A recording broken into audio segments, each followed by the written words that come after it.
She's inspiring to me also as someone who has given this history, the history of women in architecture in Canada, a foothold in our institutional memory by creating space for it in archives and galleries and libraries. Blanche spoke very openly about her experience as a woman in architecture. She wrote articles like her piece, Slowly and Surely and Somewhat Painfully, More or Less, The History of Women in Architecture in Canada, which was published in the Journal of the Society for the Study of Architecture in Canada. And she helped to organize the exhibit, For the Record, the first woman in Canadian architecture at the University of Toronto. These are important milestones, I think, not just for women in architecture, but also for the profession, because they help to flesh out how architects work in relation to broader social contexts. What I have learned from Blanche's experience and the experience of other women who follow her in this work is that writing and speaking the history of women in architecture is important not only for the lists of firsts that it generates. Writing and speaking the history of women in architecture also helps to foster relationships between women in academia and professional practice, and it helps to cultivate networks that are personal as well as professional. We could ask the question, is her name a household name? And this was a question that I was thinking about in 2017 when I was preparing a course, an undergraduate course on feminism, art history, and architectural history, in which I would have about 80 students. Their assignment was to come up with a very short, accessible film about their chosen architect or artist. The intent here was to grow the visibility of these artists and architects, and to my delight, one group chose to work on Blanche Lemco van Ginkel. So Julia Tartaglia, Fatima Raymond, and Evelyn Richardson Haughey produced what I think is a very engaging and accessible short film. Born in London, England in 1923, Blanche Lemco van Ginkel emigrated to Canada in 1938. Lemco van Ginkel came to live in Montreal, where she completed a bachelor's degree in architecture at McGill University in 1945. She then, in 1948, went to Paris to work at the Atelier Le Corbusier, where she was responsible for both the forms of the ventilator and the decoration of the Provençal tiles on the nursery of the Unité d'Habitation. In 1950, she graduated from Harvard University with a master's degree in city planning.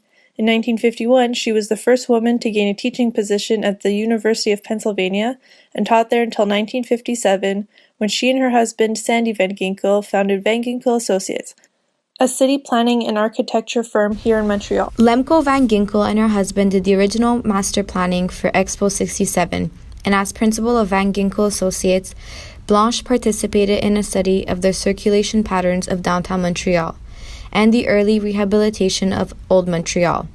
The Van Ginkels also designed the 250-acre Bowring Park in St. John's. Lemco van Ginkel received a Massey Medal in 1964 for the park's boldly counter-levered concrete footbridge. Blanche Lemco van Ginkel also accomplished many firsts for women in North America, including her deanship at the University of Toronto in the Faculty of Architecture from 1980 to 1982, where she had been working since 1977, having pursued architecture because she felt a calling to serve society. Lemco van Ginkel has actively promoted an appreciation for the work of Canadian women artists through her publications.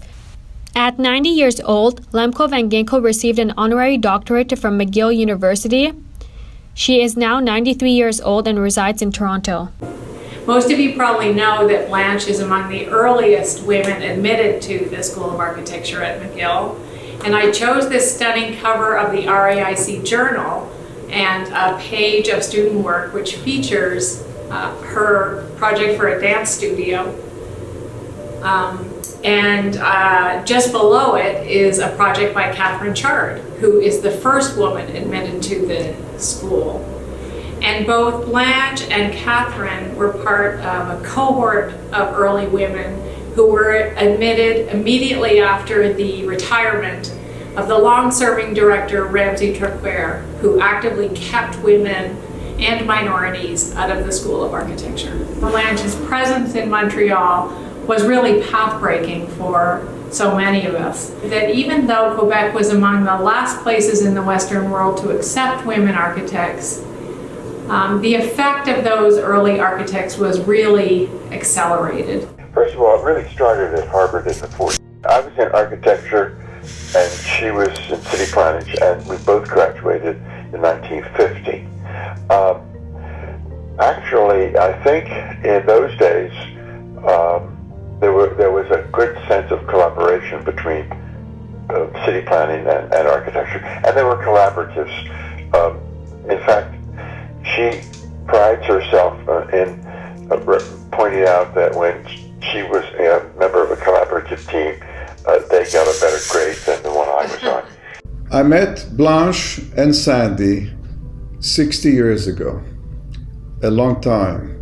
And while our friendship and relationship has spanned decades, I want to focus on the beginning of that relationship 60 years ago, when Safdie and Blanche settled in Montreal, being exposed to this new world, the work of Team 10, the kind of exploration into urban design, a term I just became introduced to, the extraordinary discussions we had about the form and shape of cities, about the essence of urbanism, that were part of that extraordinary year, working with Blanche and Safdie at their office, at the basement in the house in Westmount. It was enriching. It was like opening the door to a whole world. Architecture's always been a particularly tough profession for women. So many other professions had their glass ceilings shattered a long time ago, but architecture's glass ceiling is still being chipped away at. What has been accomplished in this country has a lot to do with the notorious BVG. Not RBG, BVG. AKA Blanche Van Ginkel, who, like RBG, is a giant in her field, a true pioneer who mentored and was a model for so many female architects in the profession over many, many decades. Through her work, her accomplishments, her accolades, and her wisdom, she showed everyone that women were not only up to the job, but in her case, far more capable than most. She did this gently and with enormous grace, but always with conviction and determination. It is hard to describe what a novelty that was. A woman as a leader in a program with not a single other woman as a professor or teacher in the entire school.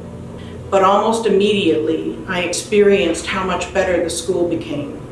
She created an openness that allowed for differing views and experimentation in a way that had been missing from the institution for a very long time. The first time I came across Blanche's influence on the school, I was doing research towards the organization of the exhibition celebrating the 125th anniversary of the school. And I was in one of those mysterious basement rooms in 230 College. It may have been a former dark room, and came across a treasure trove of old lecture and exhibition posters, including a poster for the Centennial exhibition and event that Blanche had organized during her time at the school. And I found a file folder filled with notes in her kind of beautiful loopy handwriting about the planning that went into the event. And I thought, I have to meet this woman. So, as you probably know, she was in charge of the exhibitions and public programming at the school for over a decade. I think one of my favorite quotes was one that we eventually used in the exhibition, where she talks about the lectures and exhibitions, saying that they were, and this is a quote, in a way, an opening of the doors and windows of the school to let all kinds of breezes in, and a way to get a broader view of what was going on, unquote. And just love that idea. I think it's so central to what she did in those areas during her time, and is also, I think, still the spirit of the school, where the public programming and the exhibitions are seen as extensions of, but not replications of, the pedagogy of the school. So whatever I am and whatever I achieved has its foundation and its roots in the ideas, in the concepts, in the values that Blanche and Safdie gave me at the most critical moment in my life, for which I will always be deeply grateful. Blanche, you gave us confidence, hope, and excitement about the world ahead of us. And you were right. It is a deeply meaningful calling.